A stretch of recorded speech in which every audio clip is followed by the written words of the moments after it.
Alright, I got a Dell laptop that wouldn't turn on or take no charge.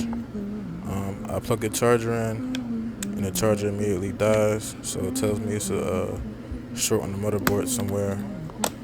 I tried it with the battery unplugged, and the same issue occurs. You can see here, battery turns off. The charger turns off.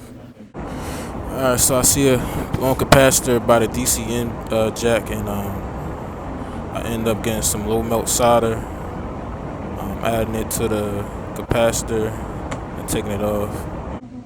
Alright, I plug everything back in the battery, the charger.